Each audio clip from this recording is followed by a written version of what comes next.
नाज़रीन, पाकिस्तान में आपको कभी कभार ऐसे मलंग नज़र आते होंगे जिनका बॉडी तो नॉर्मल होता है, मगर उनका जो सर है वो बहुत ज़्यादा छोटा होता है। उनकी शक्ल भी अजीब व गरीब लगती है। इन्हें हम अपनी ज़ुबान में दोले शाह के चूहे कहते हैं। ये दोले शाह कौन थे, किस बादशाह के दौर में रहे, किस पाकिस्तान के इलाके में इनका मज़ार है, और ये भी कहा जाता है कि ये दोले शाह के चूहे अगर किसी को बद्दुआ दे दे तो उनकी बद्दुआ लग जाती है। इस बात में कितनी हकीकत है, आज के व्लॉग में हम इस पर डिटेल के साथ गुफ्तगू करेंगे। आज से तकरीबन 400 साल पहले जब शाहजहां का दौर होता था, तो उस वक्त एक सैयद कबीरुद्दीन शाह साहब, जिनको दौले शाह के नाम से याद किया जाता है, वो गुजरात में आकर रिहाइश पजीर हुए। यहाँ उन्होंने अपना एक ठिकाना बनाया और यहाँ पर उनकी बहुत बड़ी मुरीदैन की तादाद आनी इकट्ठी होनी शुरू हुई, जिसमें लाहौर के अलावा भारत तक से बहुत से मुरीद आते थे, जिसमें शाही दरबार के लोग भी होते थे। और बाज़ बात तो बादशाह के बारे में कहा जाता है कि वो भी इनके मज़ार पर हाज़िरी दिया करते थे। अब ये इनको परिंदे पालने का, और ऐसे लोग जो जंगी कैदी होने की वजह से जिनके सर छोटे रह जाते थे, ये उनको अपने आस्थाने पर पनाह दे दिया करते थे। इस तरह यहाँ पर ऐसे लोगों की तादाद बढ़नी शुरू हो गई, और फिर धीरे धीरे, क्योंकि आज से 300-400 साल कबल ये ट्रेंड होता था कि वहाँ पे एक कन टॉप नामी एक लोहे का टॉप होता था, जो बच्चों को या इंसानों को पहना दिया जाता था, जिससे उनकी ग्रोथ रुक जाती थी। इसको आज की ज़बान में माइक्रोसेफली डिजीज़ कहते हैं, मगर उस वक्त इसका कोई कॉन्सेप्ट नहीं होता था। और उस दौर में वाकई जब इनके सरों पे लोहे का कोई चीज़ पहना दी जाती थी, तो उनके सर की ग्रोथ रुक जाती थी और उनका दिमाग सिकुड़ जाता था, और उनके सोचने समझने की सलाहियत भी कम हो जाती थी, और उन्हें सिर्फ जितनी ट्रेनिंग दी जाती थी वो उतना ही काम करते थे।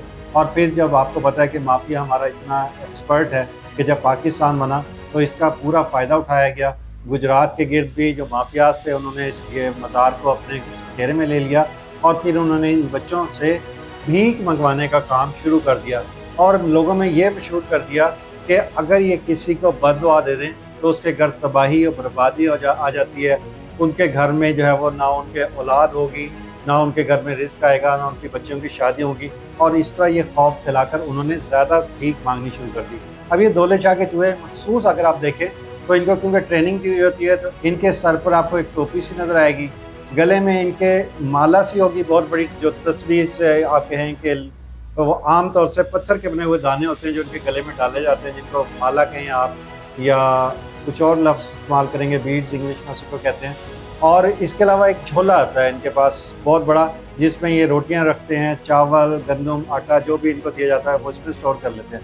और इनको सिर्फ ये सिखाया जाता है कि आपने किसी को ऐसे कमर पे या सर के ऊपर थप्पड़ मार के दुआ देनी है, और लोगों को ये कहा जाता है कि आपने इनसे बद्दुआ नहीं लेनी, और फिर लोग डर कर इनको ज़्यादा देते हैं। ये वाकई बेबस और बेज़रर बच्चे होते हैं, जिनका पिसा वो तबका है, जिनको बिल्कुल अपनी दीनों दुनिया का कुछ पता नहीं होता। इनको जितना सिखा दिया जाता है ये उतना ही काम करते हैं। इनका जो मज़ार है वो क्योंकि गुजरात में है, तो गुजरात में इनके बारे में कहा जाता है कि दौले शाह मशहूर हैं कि बे औलाद लोग अपनी औलाद के लिए मन्नत मानने के लिए आपके मज़ार पर आते हैं, और वहाँ पर जो बैठे हुए मलंग हैं वो उनसे कहते हैं कि जब अल्लाह पाक इस वली के सदक़े आपको साहिब औलाद करेंगे और आपका पहला बेबी बॉय होगा यानी बेटा पैदा होगा, तो आपने वो बच्चा दौले शाह के मज़ार को हदिया कर देना है, और अगर आप नहीं करेंगे तो आपके बाकी बच्चे भी ऐसे ही पैदा होंगे।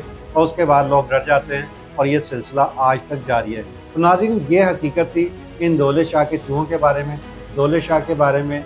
और आपको इनसे डरने की कतई ज़रूरत नहीं है। ये बड़े मासूम बच्चे हैं, ये बड़े मासूम दुआ देने वाले बच्चे हैं, बेज़रर हैं, इनका कोई घर बार नहीं है। आपके पास अगर ये आते हैं तो इनकी खिदमत ज़रूर किया करें, क्योंकि बेबस और लाचार की मदद करने का हुक्म तो वैसे भी हमें कुरान में भी दिया गया है, और रसूल पाक ने भी हदीस में बार बार इस पर इसरार किया है।